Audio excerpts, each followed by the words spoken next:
welcome to the National Arts Center. A lot of you have been here before because I see a lot of familiar faces and students.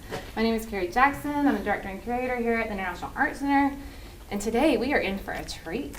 As many of you know, we have two of our faculty from Troy University here, and we have Elizabet Elliot, who is the Executive Director and Curator down at the Alabama Contemporary Arts Center in Mobile.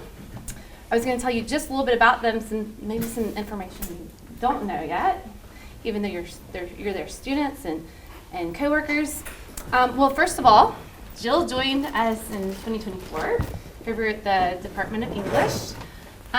She's an artist, poet, critic, and teacher. She has 6 full-length books of poetry, a large collection of essays, and she also has a book that's coming out in 2026 about textiles and textility.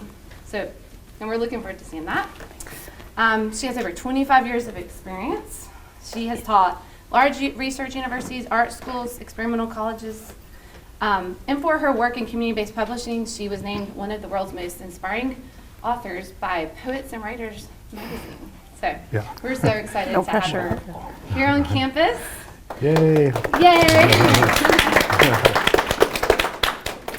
And as you all know, you're sitting in This Is Reading, and this is Jill's exhibit, and it's up until April the 6th.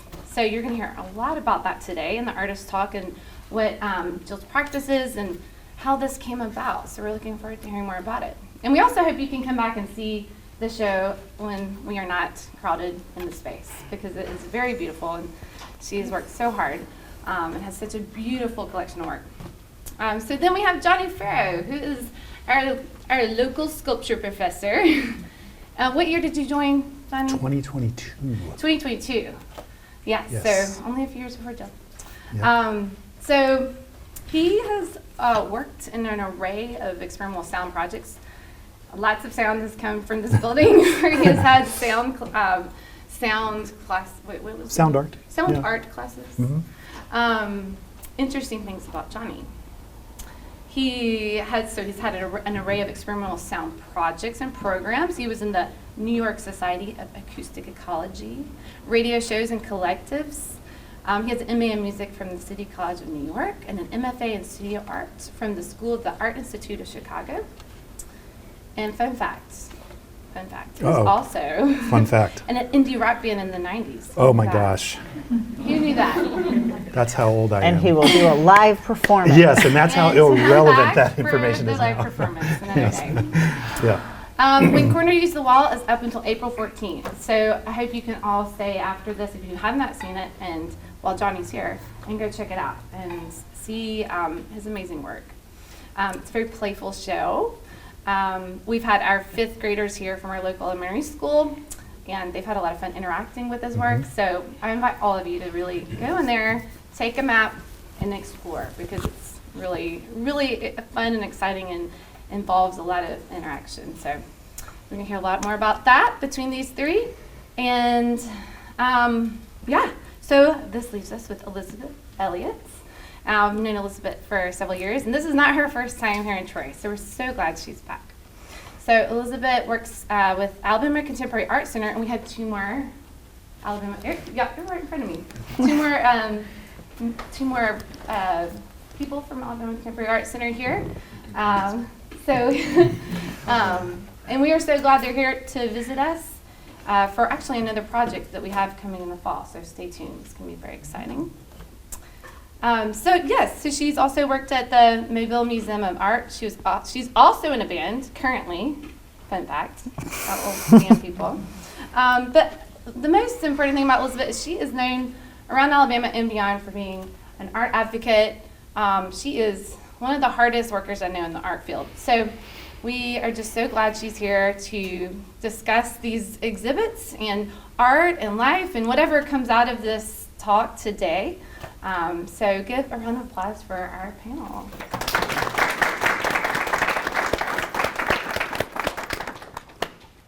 Hey. Hi. Cool. So, what's art? Yeah, whoa, okay, we didn't talk about that yeah, before. I was like, No, that's let's good. start easy. Yeah.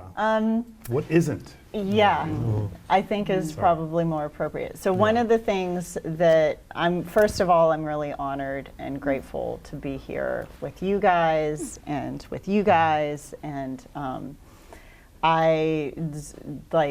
if your expectations are high, just lower them, because I am just here to ask some questions, I think. I told And everyone that they should come to see you. I'm in a position of power, so I get to Yeah. ask whatever questions I I know. want, which is very lucky. But we had a really good sort of set of conversations because I've gotten to hang out with you a few times and you today. And we were talking about through threads between your work, like your very different practices and sort of the relationships between them. But maybe I think a good foundation is like, how do we define the terms of these things? Because especially in interdisciplinary practice, it can be slippery. So maybe I think a good starting place might be to locate art, like for each of you individually as practitioners of people who make art, quote unquote, and like, so what is that? What is the making? When does it transcend into being art for you? And why? I'll start. Is that all right? Yeah. Or you might have a similar Please. answer. Great question. I think art is the sectioning off or framing of sensation. So I think in our life we experience excess sensation, which is sometimes an amazing thing. And art is the practice of, in a sense, building cell walls around it. So an intensification of experience, an intensification of viewing. So in our lives we walk around, those of us who are sighted, and we see things. Art asks us to notice the things that are intensified or weird or juxtapositions. And so I think as visual artists, we also then take excess sensation and put a frame around it or some kind of container, working with materiality in that way. And I definitely do this with my poetry also. Language is all around us. We use it all the time, but what is poetry? It's like it's the excess. It's that which is like fun to try to contain. So that's how I would define it. I like that. I'm going to tell a little folksy story because it just reminds me, but talking about the idea of the frame, and forgive me if you've heard this story before, any students or colleagues, but when I was an undergrad here, I was an English major and a history major, and I had to take a music appreciation course. And the professor at that time was Dr. Carl Vollrath, who many of you would know. And he was talking about John Cage in this class, and I'd never heard of John Cage before. And he talked about Cage as someone, I mean, in the conceptual realm, I know we're going to maybe talk about conceptualism a little later, but the idea that he was saying basically anything that you can draw a frame around, you can say that that is art. So I kind of take that into my practice because I love Cage. We were talking about Cage a little bit last night.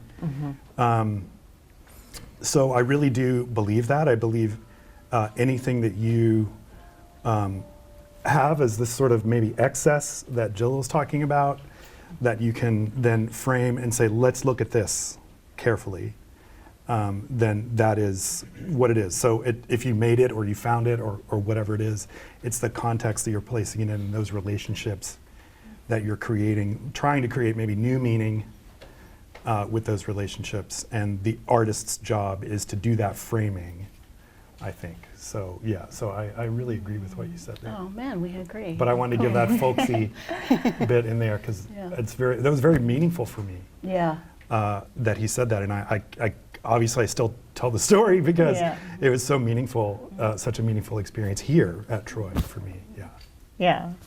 So if we take that idea, and because another thing we talked a lot about this morning was sort of art as a site of exchange, and the labor that goes into the making of art, and then also the labor that is expected on the other side of that. And one of the first things when I read both of your artist statements and saw both the exhibitions is very different works, very different vibes and tonalities, but one of the first common threads I recognized was sort of an ethos around the expectation of viewership or the expectation of interpretive labor.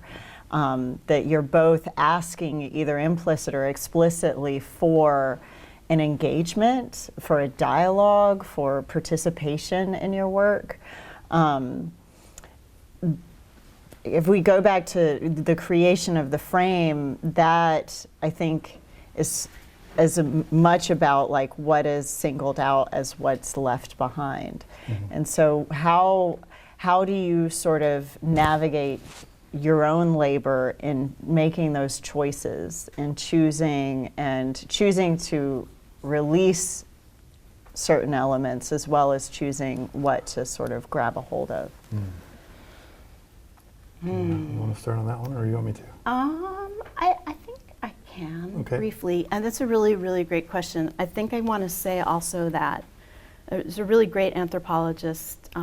He's retired now, but he still travels and practices ethnography, and his name is Alfonso Lingus. And he said that a lesson for all of us is that, he gives an example of the way poetry as an art is enacted in daily life.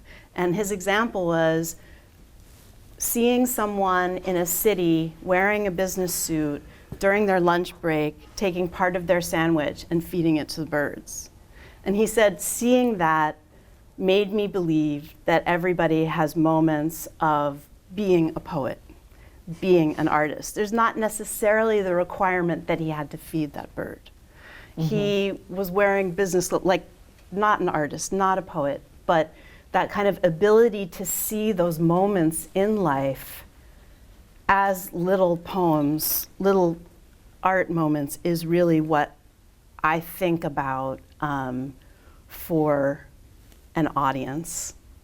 That if they look at my paintings and think about the book or the page, the next time they open a book or touch a book, they might think about it differently.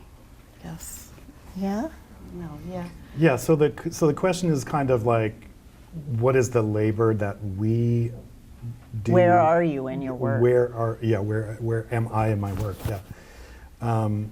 I think, for me, I think there's a lot of, I feel like there's a lot of things that happen, like slippages and like breakdowns in language, and I'm really drawn to those things. I find it to be really interesting.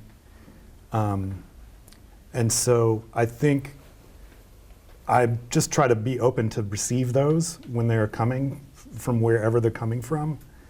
I don't believe that whole like vessel thing, like I'm channeling something from somewhere, but I think it's just, again, maybe the artist's sensibility is looking at everything in detail in a sense and looking at it as having potential.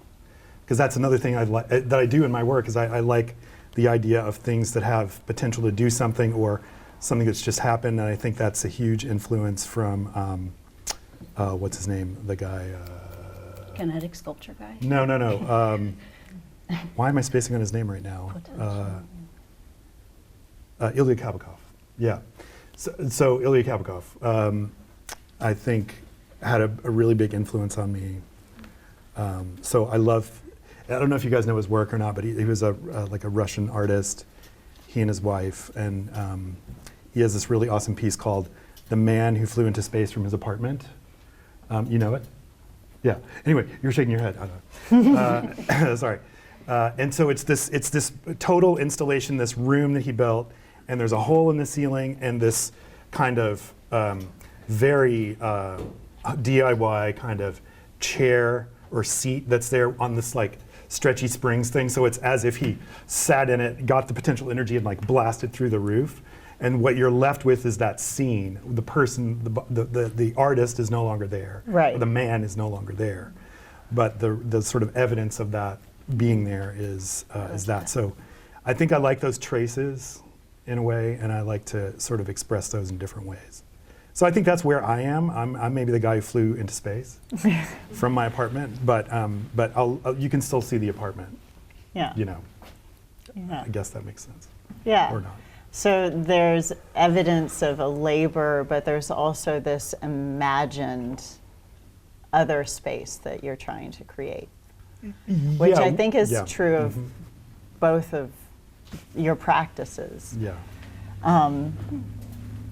So I want to kind of go back to what you said about the anthropologist and the feeding the bird. Like, one of the ways that we sort of, in art being a site of exchange, I think the fundamental thing is it's not something anybody asked for. I think in daily life, so much of our sites of exchange are codified, or you are consuming, or you're selling your labor, or you're doing this or that, and you're playing a role in society that's structured. And you know, I think one of the most exciting things to find in art, in participating in art and like viewership as well as making, is you know, spearheading other ways of being in the world, other kinds of exchange, and you know, this sort of imaginative labor, the labor of imagining new spaces. Yeah. Seems to me like one of the ways that we can kind of tether our balloon of thought to art, like this is art, maybe? Sure, sure. I mean, I think for my exhibit, you know, the title, This is Reading, is meant to be provocative to what I want is for viewers and myself to relax in front of a page. To not think of a page as something, a page of text as something to like consume and get the multiple choice question right, but rather to open up to the sensation of reading, what the words do, to relax in that. And my hope is that by removing, so these paintings are based on sample books. These are based on a 18th century silk sample book that was actually smuggled from France into England because there was the French knew how to weave silk very well. Of course, they learned everything that they knew from further east, of course, from Damascus, from China, from India. But this is from a French sample book. So I wanted to really take this scale of a book and remove the words and say, this is reading. That it's possible to stand in front of a page like this and to open up to its impact on you without necessarily thinking, even without language. So did I answer your question? Yeah, it's a space of exchange that I'm looking for myself as a poet, and also in society to like slow things down, that it's okay to stand in front of something for a while and just look. Michel de Certeau, the practice of everyday life, has a really lovely passage about the way that we bring our lens, like the way that we carry memory and context and all of our lived experiences into the consumption of new information, that like it is never unfiltered. It is always us taking it through the machine of our own lived experience. And so what are ways and choices that you guys individually make in your practices that make room for a multiplicity of lenses? Are there assumptions you make about your audience? And are there ways that you try to lean against your assumptions? Yeah, I think for me, I try not to think about audience too much. I kind of expect that my work can operate on a few different levels, or has a couple of layers at least in it, I hope. So that when the fifth graders come, right, they have something they can engage. I don't think about them when I'm making the work, but seeing the results of that and experiencing it is fun to see. And then colleagues, professional artists, professional curators, et cetera, other people too, looking at it and seeing, beyond what the surface of the thing is. So I just try to work with what I think is interesting, and I hope, that when it's finished, that somebody else connects to it in some way through their own sort of, again, filter. And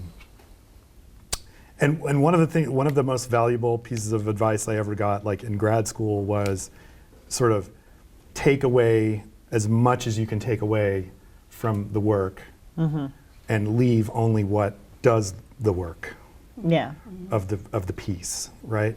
So so that's a hard thing to do sometimes, because you really want to throw the kitchen sink at a piece. Yeah, kill your darlings. Yeah, kill your darlings.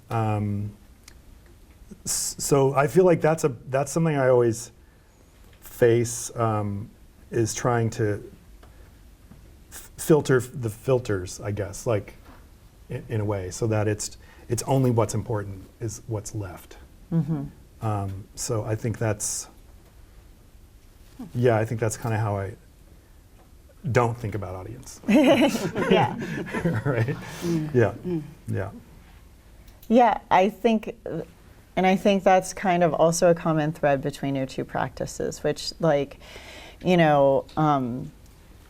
we talked, like, my first reading, because I'm a curator or whatever I am, was kind of through where is this in art history, and the sort of soil I identified was the conceptual art movement, and which is even like a quirky thing to do, because, like, I think the current thought is we can't have movements anymore, and like, which causes you to look back on things we determine, like, that we put the banner of movement over and go, well, that's audacious. So I want to just pour salt on that for myself, but like, the way that I first read both of your practices was coming out of sort of the conceptual art movement, but from two pretty disparate directions. Like, Jill, like, your work is grounded in language and this idea of reading and, like, creative literacy and definitions, and sort of like the sensory with the semiotic. And yours is kind of grounded in humor and like the sort of playful de-skilling and reskilling and the ready-made, and both are lumped into the conceptual art camp. But I think one of the sort of, you're also both reductionists in a certain kind of way. You're both like looking for a poetics of less, of like how few signposts can I put up and you still find yourself somewhere. And I would definitely respond to that. Yeah, definitely. I will say, I don't really think about conceptual, believe it or not, I don't think about myself in terms of conceptual art as a movement. It's interesting because in the poetry community a while back, the idea of conceptual writing was really huge. And there were a lot of problems with it. And what I felt that it lacked, what most of all, was institutional critique. How are you going to like carry out? So conceptual art, sort of one of its main tenets is institutional critique. But what we know about poetry is that you can be a very successful poet, you're not making any money, and there are very few institutions, so where's the institutional critique? I really felt like that was kind of lacking, and there were some other problems with it. But what I do also identify with is the sense of being a girl of maybe a barely middle class New Jersey family who thought that like going to a museum was like going to church, like it was like, we're going to do this now, we should dress up, like, and so for me, these spaces where I could experience color and shape and beauty, I I said, this is a good space for me. So I've never really like caught on, and I suppose also because, as I said before, I don't have gallery representation. I'm not caught up in the money aspect of the art world, that I don't know that institutional critique resounds with me, honestly, or conceptual art in a way. So I have a kind of a problem with that term. Like, I love it and I track what they were doing. But I think I come to, if we're going to talk about like minimalism or stripping things down, more through like a loving Chinese painting and those kind of early, you know, way before minimalism in the US, of course, that kind of like, you know, or maybe even the haiku aesthetic, like how much can you strip away, how much artifice can leave the room and you still have something, Right. you know, that has that sensation. Yeah. Yeah, and I'm maybe so toward the humor thing, maybe some of my works are really kind of one-liners, right? So that's like the minimum in a joke. You know, that's the shortest joke you can tell is a one-line joke, right? So, but the thing that I try to do is maybe have layers still to that joke, even though it's very compact. Right. Like the penguin piece. That's a really meaningful piece to me for a lot of reasons. I won't tell the whole story now, but if you want to know about it, I'll tell you about it sometime.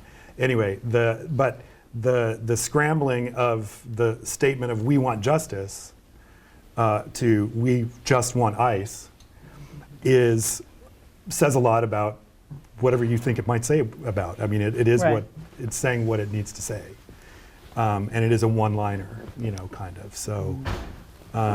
So I like that idea of really stripping things back as much as you can, even though maybe that show is really busy. I still think that it's a lot of pieces, but I think each individual piece doesn't really have any more than it needs. Yeah. I don't think. I could be wrong, but I don't think it does. Yeah. Yeah. So how does scale operate in both of your work? Because both of you are making sort of diverse choices around, there's very small things and larger things and sort of different relationships that you're setting up with bodies, with you know, your viewership and what they have to do with their body in order to participate. And like really good examples are the upside down reading or the sort of interactive video where you're both at different moments acknowledging and working in relationship to sort of determine the physicality of your viewership. Can you talk about those choices and what you want bodies to do and why? I just feel relief when I'm working on a large painting. So I think we were talking about that before, that as a writer, you know, so into my notebook, desk space, computer space, when I can actually move my entire body and make a painting. And these things I made on top of a large table, but this whole idea of like spreading and just stretching feels really, really good. And I think it's healthier for my eyes and everything. So that's something about scale. It's very much listening to what I feel I need. But then, you know, like this arrangement of text upside down, this is found in sample books because it's a mercantile arrangement where the person who has the sample book is behind the counter at the store.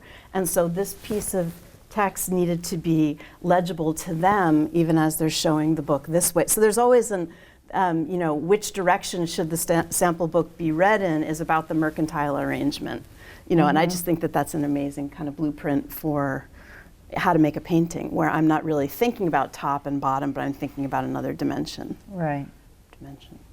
Plane. Plane dimension. Yeah. Well, I don't mean to be cynical, but like honestly, for me, a lot of times scale is directly related to budget. Because It's practical. True. yeah, True. that large bronze piece in there, I Yeah. would never have been able to afford to do that had my previous university not given me research funds with which to produce that work. Right. So, Yeah. it wouldn't exist. But but obviously, if I were only showing that piece, that's a much smaller scale piece than stringing it up and using a wall and all of that. So for me, in sculpture, I think it's important to try to push people around the room, to like reveal things in different ways. We can't look at a sculpture all at once, like you just can't do it unless you have a really fancy set of mirrors, which, you know, like Yayoi Kusama, right? Like, so we can see all of it, front and back at the same time. But like, even still, your eyes have to travel, and more so in a large space. I'm so happy that I was able to use this space. Like, thank you, university, everyone, for that, because it really gave me a chance to kind of stretch out and to show a lot of things. So, and that's also the reason I put that wall in front, is because I didn't want to blow that big piece when you walk in, right? I wanted you to have to stop for a second and then go around and encounter what's there. So I think moving through the space is important. I like silly, like motion sensors. I love motion sensors because it's just a surprise always. And so like doing that sort of thing too really puts the person in the moment as well in the space, because also when you look at work, sometimes you're just like, you know, maybe you get overwhelmed or you're not focusing or whatever. And I just feel like with sound and with motion, that gets you. Like you have to be in it in a way. Yeah. Or you get scared and you run away, either one. But Or both. or both, yeah. Yeah. So one of the things, since you mentioned the bronze, one of the things we talked about ahead of this was skill and the difference between skill and effort. That, like, you know, skill, oftentimes the goal is invisibility. Like, you know, that you've sort of to shroud an object in a magic of like unknowing how this came about, and you know, and in effort, in documenting effort, you see a hand, you see a body, you see physical labor and time, you know, and you both seem to be managing those things in different ways on different fronts. Maybe you can talk about what is skill to your work, and also knowing that there's intellectual skill and as well as physical, like, you know, casting of bronze and like, you know, stretching of canvas, like, and where is the effort, and are they different places? It's a great question. I'll be really concrete. Like, I have to be familiar with paint. So there's lots of different, as you probably know, ways you can make pigment, you can purchase paint. There's lots of different kinds of paint. We have those really El Cheapo, you know, $2.59 craft paints. But, you know, what happens when you add water? What happens if I'm, you know, what is the viscosity of this work? If it spreads, will it completely cover? These are the experiments that I love getting involved in. It's me knowing my materials. You know, so I knew that I wanted something that it would be okay if some of this background shows, but I knew this had to be my first layer, and I knew that I wanted it to approach a moldy old page. And I was super thrilled when we unpacked these works from storage. Jonny said, "Oh my God, it's moldy," and I was like, "Yes!" Would it have been in like a non-climate controlled all space summer all long. summer? But I wanted to achieve that old book page. So it's like takes experiments to get there, you know? And how am I gonna, like, I used ink on those paintings back there, a kind of a brown ink to mark on these old book pages where the oil of people's fingers had continually turned the page. So it's just kind of like, it's like knowing your materials. And the same with language. When I'm writing, I'm collecting language. I'm playing with orientation and juxtaposition. Those are my materials, and it's just joyous to play with them. It's playful. My mom was an early childhood educator. We had art supplies in the house. It was a playground, you know, so I feel like that's what I'm doing even now. And I don't even know if I answered your question. Yeah. I think you did. Yeah. I think Oh, but I should let you say whether or not she answered it. She did, and Okay, she yeah, answered sorry. another question, which I was going to ask you about, you both, about where is play in your work. So maybe you can answer both the skill, effort. Skill, effort, play all together. Yeah. Yeah. So, yeah, that's an interesting question for me because I feel like a lot of times, and this, I think my practice is shifting away from this a little bit, but for the past probably 10 years or so, I've really been working at the edges of what I know how to do. And that's always really interesting for me because I'm surprised by what happens. There's plenty of failure also, so that's the other thing. And I was mentioning this to the fifth graders about just saying, what do you think of when you think of the word failure? You know, they're like, oh, it's bad, it's terrible. And I'm like, well, for artists, it's actually good because we learn things when things go wrong, right? That you don't expect. So, and of course, there's that really famous Robert Rauschenberg lithograph where he dropped the stone, and it has this huge crack in it, and he made the print anyway.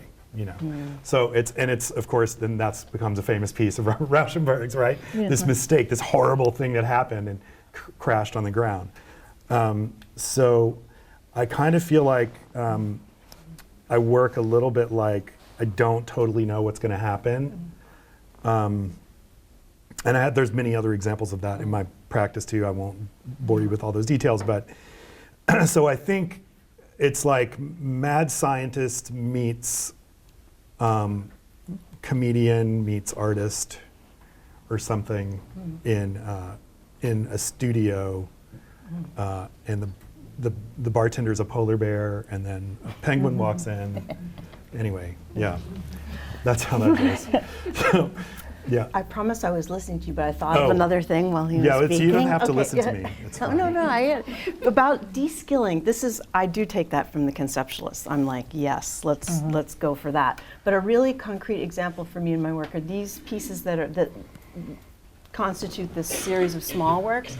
These are excerpts of hand weavings that I made at my loom. So I learned to weave in 2016, so fairly recently. And what's really true about people who are really expert weavers is they would never excerpt their own cloth. They would be like, what? You know, so Yeah. I'm allowed to, in a sense, have a little sacrilege toward it, Yeah. to make a smaller thing out of what was once a wide, long, expansive cloth. And so there is a lot of freedom in that, going with a skill, but then remembering that maybe as artists, we can kind of break it up and mess with it, glitch Yeah. it out a little bit. Yeah. So both of you also have like an undercurrent of irreverence. Oh yeah. Guilty as charged. Yes. Yeah. And so then I'm going to ask the question that you love and you're so excited I'm asking. Uh-oh. What is sacred? Oh, yes. It is sacred. This So is you had a really good question. answer for that earlier, Oh, I did? think. I think so. Oh my goodness. No pressure. I don't remember what I said before. It was good. Sorry you guys missed it. Right? Because we were just talking before, like, what should we talk there about? was a Yeah. really good answer. Yeah, I and- thought so. Well, you know, it's like when I could answer differently a bunch of times. So, I mean, well, I just, I mean, yeah, art is sacred. So people even who don't call themselves artists, who don't even like denote art as such. For example, my dad is from Estonia, and it's really interesting. They have this very intense, unique song tradition, traditional song tradition in Estonia. But what's amazing is, and they also move and they dance with the songs they're singing, but they don't have a word for singer or dancer. So what that means is that it's so much a part of their lives.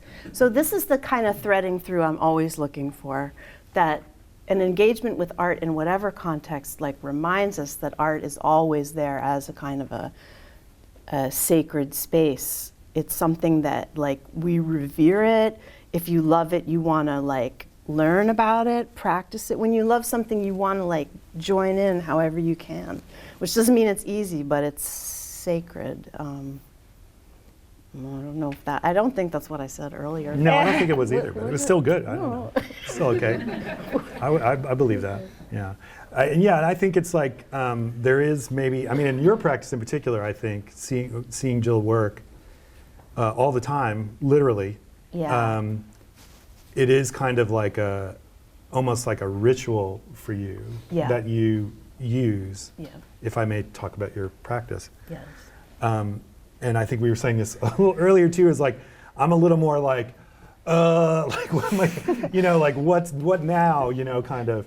And it takes me a while to get going, but your practice is very like, you know what you're doing when you walk in To the studio. to the studio because you have a list of things that you're working on. And I get to that list eventually, but it's not as clear to me. So I feel like you were saying something about like one of us is thrashing around and Yeah. the other one is doing something else. I said, and this is just as an experience of your work, having, aside from who you are as practitioners, like my crude first reading was that you brood and you writhe. Yeah. And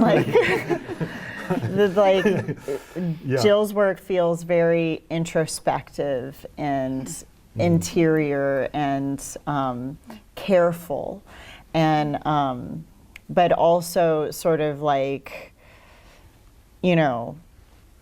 there's some writhing around in there, but it's a much more contained sort of space, whereas you have like sharp notes of failure and futility and like Yeah. Bah. Yeah. Kind of writhing around a bit on the so floor. like Yeah. you brood and you writhe. We'll get t-shirts like that. Yeah. Brood and writhe. maybe not everyone knows, but we live together. Yeah. Yeah. So Yeah, we're talk married, about your just in relationship. case So you didn't know that, so but- we're married, different Yeah. last names.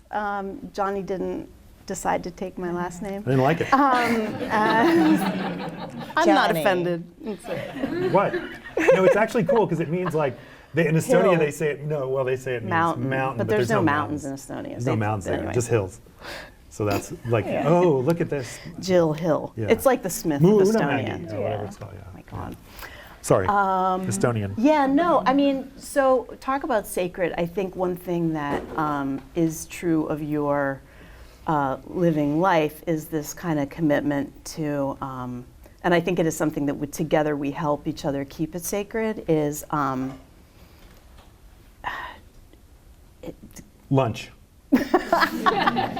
Don't mess with my dinner. lunch. Dinner's more important. Dinner to is me. more important. No, so comb out, to the extent that it's possible, comb out external pressures from the studio. Like, not how to say it. Yeah, it's no, not. it's yeah, right. it's really. Yeah, yeah, yeah. No, he's you're very, right. very Yeah. like, Uh-huh. no, do your thing. No, just like keep to a commitment to a vision, and then be okay with failure. So I'll talk about something I might want to make with Jonny, and then Jonny will go like, yeah, go make it. And I'm like, really, should I? But then blah, blah. And he's like, well, you're not going to know unless you actually make it. How many of you which have is- heard that? As a Have you teacher, say I that, think it's yeah. also, so I think that's how we also live together in this kind of like, but that extends to things way, way beyond art. Right. It's Yeah. mutually supportive practice. Yeah. High five. We'll do that later. Do a jumping one. Yeah, we do. Yeah, we do that. Go up. Do that one. Yeah. Up high. Do you how have you changed each other's work? If have you? She's way better at my art than me. We say that all the time. Yeah. So at studio visits, I'm just like, what about this? What about that? But also, when I was making this work, at a very crucial moment when I had to articulate to the curators like what I was doing, I made a whole series of larger scale paintings based on sample books. And I was making this argument that I didn't even believe about why I was making the work. And Jonny just was able to cut through it and say, like, that's not true. Like, that's really not true. These artist statements are just ridiculous because we're always searching for the language of why we do what we do, and it's way more complex than a paragraph. And AI makes it worse. Oh yeah, don't use AI, it's terrible. But, so I think that's how we also collaborate in a sense. Yeah, it really is. Those conversations are super valuable, and it's also like, I mean, we're lucky, if I may say so, that we have such familiarity with each other's work that it's just easy to shorthand most of the time. And because we're talking about a lot of the same things, I learn a ton of things from Jill, and I like to think she learns a few things from me as well. A lot. But like that relationship is really, I mean, like, yeah, I kind of really rely on you in that regard, like maybe too much. No. You have like a reliable first witness. Yeah, definitely, and second and third if necessary. You know, like studio visit, do you have time today, 4:30? Okay, yeah, you know, schedule it out. And then also important is that we try to also like not talk about art. You know, so like go to dinner or make a dinner, and the game is don't talk about art. Yeah. Good luck with that. It's not easy. It's really hard, isn't it? Yeah, I would say so. What, and I think this will be my last question, we'll open it up. What are you haunted by? What is unresolved in your practice? Oh boy. I know that. I know mine. Go right away. for it, yeah. Okay, so you can look around at the show and you can see a tendency I have to like make an anthology of what I've been doing. I crave making the show where I just concentrate on one form or one type of series and space it out. I feel like where I have something to learn is how to put, you know, 2 small, strong paintings on that wall only. So that's the studio visit I'm looking for. I'm looking at Carrie as a person to, or anybody, you know, curators, other artists, to be my interlocutor on that. You know, can something small do the work of many things in a row? So I'm haunted by my maybe leaning too much on sequences. Interesting. I was not expecting. That's a haunting question? I guess, yeah, so yeah, that's my haunting. haunting, but I know that's Yeah. weird. I'm haunted by my... Yeah. That's a really tricky and good question that you pose. I think haunted by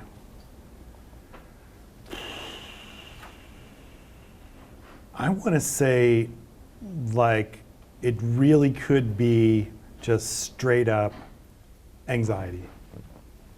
And it is related directly to you know, people talk about imposter syndrome, and I really don't like that concept because I think if you're making work, you're an artist, and if you're showing it, you're an artist, right? So I don't think that I'm not an artist, but I'm always wondering, you know, is this good enough, right? Like, so I feel like that's the thing that, and you know, and the other thing too is, and you'll figure this out if you become an artist and keep going with it. A lot of you are already artists. If you keep going with it, you'll discover like how much rejection there is, right? It's mostly rejection, mostly. Yeah. So you have to be able to deal with that in your practice, and it's really important. So sometimes you get rejected by things that you're like, this is a shoe-in. There's like no way that they're not going to pick my art for this thing that I'm applying for. And you get rejected, and you're like, okay, well, I guess maybe it's not good enough, you know? It doesn't fit the curator's vision. You misinterpreted maybe what you were submitting, you know, in a sense, or you didn't present it in a way that people were able to understand what it is you were trying to do. So I feel like for me, that's always the struggle, and I think that's kind of the thing that haunts me is like how to get that right. And again, not to win everything or whatever, but just dealing with that sort of, I'm kind of like really calloused over about it now at this point, but yeah, I think every artist kind of faces a similar feeling and So for me, it's like, do I need to change my material? Do I need to not be such a wise ass? Like, what do I need to do to kind of make this work so that I can have more exposure for my work or whatever, you know? So Yeah. anyone who wants to talk to me about that and help me with that, I'm very open to it. Well, as I think like yeah. I relate it to sort of the thing I'm constantly describing about my job is shouting into the void. And so I think it goes back to what we started the conversation with, which is this idea of art being not something that somebody asked you to do. I mean, commissions are great. Like sometimes somebody walks into your life and asks you to do a thing. Yeah. And that's great, but the bulk of practice, creative practice in any discipline is invention, is sort of doing something not because somebody told you to do it, but because you see a potential or a possibility, the urge to mark and make better the world and put a mark on it. But the other side of that is when you're doing things that nobody asked you to do, Yeah. they're like, I think imposter syndrome is shorthand for like a pretty fundamental identity crisis. And like this is one of the things nobody knows about curatorial work is that like half of being a curator is being like a therapist and life coach for artists, like because when you ask them to make a solo exhibition, Yeah. you can guarantee there's going to be an existential crisis. Yeah. Like, Right. Yeah. like Exactly. that is Yeah. that is step one in make Yeah. your solo exhibition happen. Yeah. Right. Yeah, Is- definitely. Okay, now we like Yeah. have the existential crisis about authorship and navigating power and like whether or not somebody asking us to do something is a good enough reason to do it, and then is this what we really should be doing? And I Yeah. think there's something really healthy in art practice that incorporates that expects existential crisis, Yeah. that expects to wrestle with identity on a Yeah. regular basis. Yeah. Yeah. Because it's also wrestling with authority and authorship and what you owe and what you're owed, and Yeah. we should constantly be asking those questions. So Yeah. that's not a salve. Yeah. I'm just saying Yeah, yeah, your yeah. No, that's totally anxiety is true. valid and good. Yeah, and thank keep on you. doing Yes, it. thank you. You're good, very good at your job. That, yes, obviously you are. Yeah. Oh my Oh, God. yeah, it's wild. So there is time for questions. Does anyone here have a question? Jonny, earlier you were saying that you like to disregard the audience as much as you can during the process.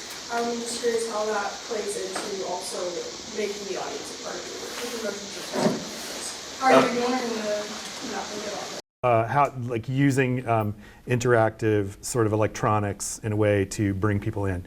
I think that is how I do it, really, is those very simple things that kind of snap people into the moment. And I know it works because whenever you're in a space and it's quiet and then something suddenly happens, it grabs your attention, right? So it's a very basic kind of idea, almost like a one-liner in a sense as well. But I find that I mean, I've done it more than once. It's not just this show, and so people snap into the space all of a sudden. So that's why I kind of do that, I think, in a way, not to play tricks on the viewers, but just more, I don't know, some surprise also, because usually it's such a sacred kind of space, like, oh, we should be so quiet, don't touch anything, you know. But then to have this other thing happening, I think it just brings a little more life to the space. But that, I don't know, maybe I just need overstimulation around it. No, I mean, if I I can know. say something, I think if I were to like almost theorize this is could be a nice paragraph for a review of a show, but it's movement as it relates to music. Your background, I think, in music Yeah. is huge. And what is music? Music is movement, and the whole idea about something moves, it also simultaneously makes a sound. It turns it into a definitely different kind of, well, I think Gilles Deleuze would call it a becoming space, when things are moving. And I think that's one thing that definitely happens in your work. I want a you to lot. write that for me. Okay. I'll cook you dinner if you would write that. Maybe for me. Ricky and I will collaborate on Yeah, this piece. that sounds nice. I like it. Yeah. Yeah. And you brought Deleuze in the room too. Wow. Well, also my little book back there quotes Deleuze. But Yeah. anyway. We were going to get there eventually. We're going to get to you Deleuze. know, We have to. Yeah. Yeah. It's obligatory. Yeah. He was a really interesting, radical French philosopher who kind of redid what philosophy could do. Yeah, check him out. It's so easy to read. Very It's weird, like- terrible reading. Yes. Terrible. Yeah. Just What? but it's like terrible in a good way. Oh, Like terribly. terrible? Yes. Yeah. Okay. That. Are there more questions? Yeah. Any questions? I know you and I, in a previous class period, had talked a bit about theme, and I, in thinking about your work and listening to you talk right now, was considering anticipation in your work, like with the countdown, and I hate to say doom and gloom about a piece with a rubber chicken in it. Yeah. You're sort of waiting for it to go off. Yeah. And also, is it failure to launch, where it seems like things are happening behind the scene? Was that something you were also considering? Yeah. Yeah, for sure. I think that is like that's one of the major themes of the show. Really, I mean, I don't know that I really talk about it in the statement so much, but definitely systems, failure of systems for sure, and a failure of like being able to maybe feel things because you kind of have to, I don't know, I don't want to go too heavy or anything, but really it's sort of like the happy part of the show, and then there's kind of the dark part of the show, which is done by being in the light space and the dark space. Yeah, I do think that failure is a huge part of what's happening, and kind of with that particular piece with the mattress, it's this idea of sort of crushing the life out of something, and like taking all the air out of the room.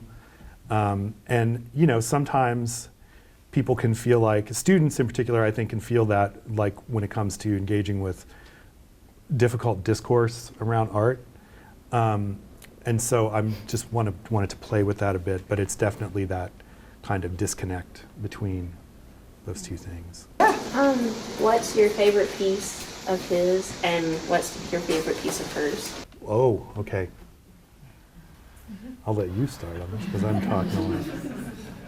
Be careful what you say. No. Favorite piece. Yeah. I think I really like the cast bronze conductor's baton that is bent, and I like that containment, and I like the humor and the insignia. What does it say again? Because it's really good. Because there's this is a band university. Like band culture is huge. What is it Yeah, called? it's like. The conductor's name is I'm a Swindler. I'm a Swindler. Who took all the money from the petty cash From the box. petty cash box. We should have known. We should have known, yeah. Yeah, I think I really like that piece. But that's a direct reference to one of my old friends. He used to do the Columbia House music thing, and where you could write in and get, you know, like tape a penny to a piece of paper and send it. I don't know why you had to do that, but like you send the penny and then you get like 10 CDs or whatever. And if you just kept doing that over and over and changing the name, you know, you could get a lot of things. It's like this free CDs. really dumb scam. And the ridiculous thing was that, like my friend, his aunt worked for Columbia House, and that was the funniest thing about the whole thing. And he would do it all, like I did it maybe once or twice. But like, you're a college student, you're like, oh, I need the Yes album from, you know, like Okay, 1968. you're not too much. Sorry, but like really, yeah. No, it's great, close This to the is edge. like ancient knowledge. Yeah, that, yeah. like, Ancient nobody knowledge know, of the but oak. No like, one knows. I'm yeah. a Swindler. But anyway, yeah, but he used the name Jack B. Swindler. Yeah, as one of his names, SWYNDLER, which is where I got the spelling for that. Yeah, I think my favorite pieces, or piece from Jill, I think are these large paintings, because I think these were big steps in your practice to make these bigger works. And I know I'm not saying like one particular piece, but I really like them because they feel like, the scale of them makes them feel like walls, which I know you also love. I mean, we're driving down the interstate and just look at that graffiti that's been painted over, you know, like My favorite freaking thing. out, like in a good way. And so that's kind of fun. And so I really do love these large paintings. We have a bunch of these actually. So, well, some large paintings in our house too. Which, Is that it? I think. is that everybody? Yeah. All right. Yay! Thank you. you. Thanks, everybody. Thanks, everybody.